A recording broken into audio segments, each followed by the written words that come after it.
नमस्कार, आप देख रहे हैं खबर नौरंगी की। मैं हूं माली साहू आपके साथ। चलिए शुरू करते हैं आज की ताजा खबरें। भागलपुर जिले के बाबरगंज थाना क्षेत्र में दिन दहाड़े अपराधियों ने घर में घुसकर पवन यादव को गोली मारकर हत्या कर दी है। सवाल ये उठता है कि पुलिस का जरा सा भी भय रहता तो दिन दहाड़े घर में घुसकर गोली मार देना कहीं न कहीं पुलिस की कार्यशैली पर सवाल उठना लाजमी है। डीजीपी साहब ध्यान दीजिए, ये भागलपुर जिले में जिस प्रकार से हत्या हुई है, क्या ये सही संदेश जा रहा है? जिस प्रकार से शहर के बीचों बीच हार्श फायरिंग हुई और पुलिस ने हार्श फायरिंग करने वाले आरोपी विष्णु वर्मा को गिरफ्तार नहीं किया, इससे आम जनता में कई तरह की चर्चाएं हो रही हैं। यदि कोई प्रभावशाली व्यक्ति इस तरह से शहर के बीचों बीच हार्श फायरिंग करके खुलेआम शहर में घूमता दिख रहा है, शहर में इसका संदेश आम जनता के बीच बेहतर नहीं जा रहा है।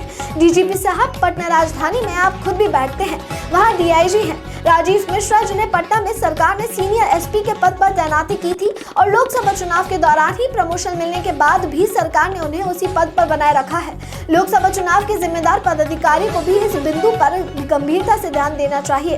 पटना राजधानी में अपराध का ग्राफ कम नहीं हो रहा है, क्या ये सब सही हो रहा है? लोकसभा चुनाव के जिम्मेदार पदाधिकारी को ऐसे गंभीर मामलों में अपना निर्णय नहीं लेना चाहिए। आप किसी भी पद पर तैनात हैं, उस पद की गरिमा का सम्मान करते हुए सही मामलों में उचित निर्णय लेने में अधिकारियों को पीछे नहीं हटना चाहिए। बच्चा कुछ नहीं कर रहे, खाली ठाड़ा कहाँ गरम ठाड़ा था? अच्छा, मार के केना का? मार के केना का? आज कन्या लोजी भोरे के लोजी कचरी से तारी तरी का भी तू कंटा हो रहते। अच्छा, की नाम था? पवन नाम था।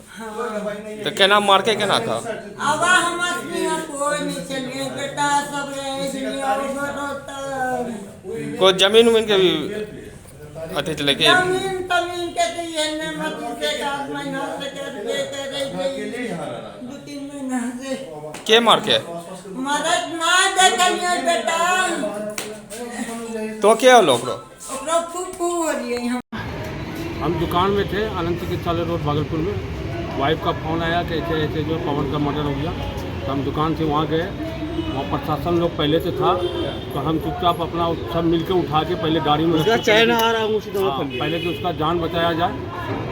उसके बाद हम लोग यहाँ लेके आए हैं। क्या लगता है आपको? लगता है वो जो है मर्डर किया है मानस सिंह है, रंजन यादव, तनिक यादव, और सुनील यादव और सागर कुमार, चंदन यादव, उसका छोटा भाई का सौरभ, अंकित उसका भगना है। क्या कोई दुश्मनी था क्या? दुश्मनी पहले, इसके पहले का तारीख को फायरिंग हुआ। 1 मिनट का तारीख को फायरिंग हुआ है, लिस्ट देख लेते हैं। उसके पहले जो है हमला भी हुआ था 18/3/2024 को 18/3/2024 को घर पे फायरिंग हुआ। सुनील यादव जो है और रंजन यादव जो है फायरिंग किया था। उसका रिपोर्ट जो है लिखाया गया थाना में। आवेदन दिए थे? आवेदन भी दिए। तो क्या एक्शन लिया गया था थाना तरफ से? थाना तरफ से कोई एक्शन नहीं लिया गया है। उसको बोला कि हम जो बोले हैं तो बोलता तुम कानून बचाता है, रे वकील बनता है ज्यादा, यही बोल रहा था। थाना से लापरवाही हुआ। हाँ, दाना का लापरवाही के कारण ये दूसरा हादसा हो गया। उस पर अगर कार्रवाई होता तो ये हादसा नहीं होता। क्या नाम था लड़का का? इसका पवन कुमार। आप कौन है उनके? पवन यादव, हम जो है उसका बनवाई है। क्या नाम हुआ आपका? मेरा दिलीप कुमार नाम।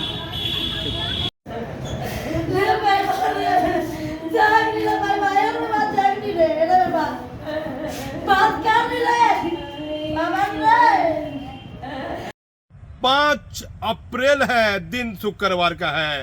रमजान के इस पवित्र महीने में अंतिम जुमा का दिन था। शुक्रवार थी, नमाज अदा की गई शांति पूर्वक। लेकिन भागलपुर के मौजाहिदपुर के बाबरगंज थाना क्षेत्र में एक पवन कुमार यादव की हत्या होती है। बताया जाता है कि इससे पूर्व एक प्रॉपर्टी डीलर अमेंद्र कुमार सिंह की हत्या में वह मुद्दाले था और 6 महीना करीब पहले वह जमानत से बाहर आया था।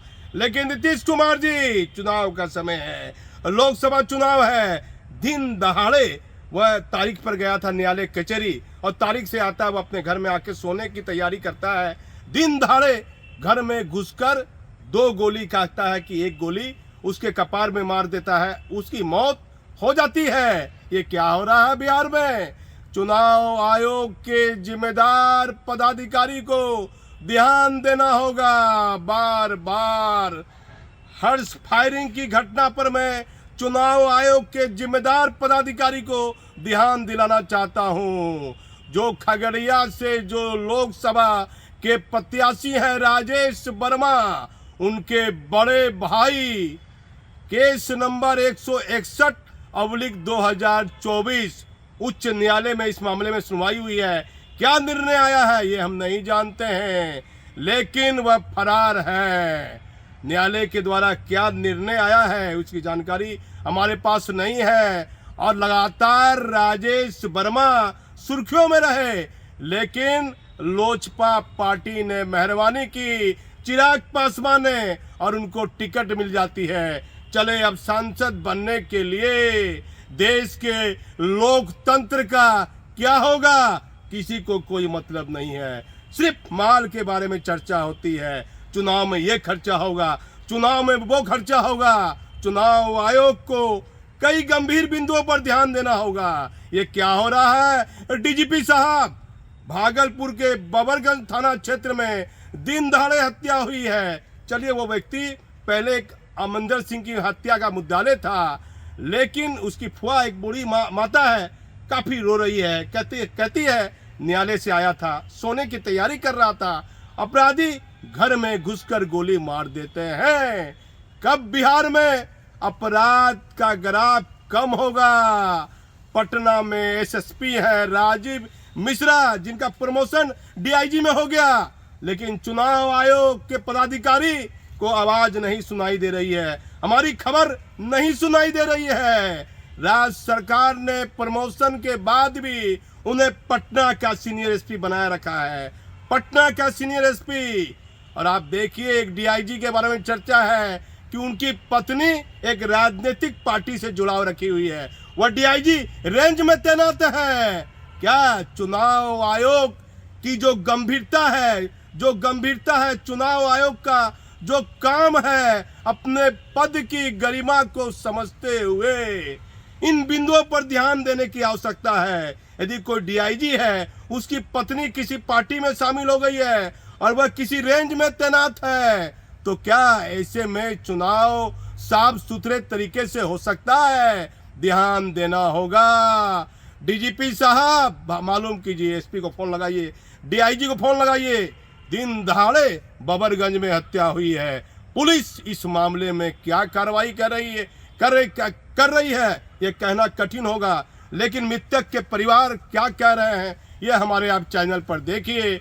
लेकिन बिहार में लोकसभा चुनाव है, चुनाव आयोग के जिम्मेदार पदाधिकारी को धन का जो दुरुपयोग ज़्यादा होगा चुनाव में, तो इस पर ध्यान रखना होगा। ऑनलाइन पेमेंट हो रहा है, कौन कौन कोर्ट से पेमेंट हो रहा है, किसके अकाउंट से पेमेंट हो रहा है।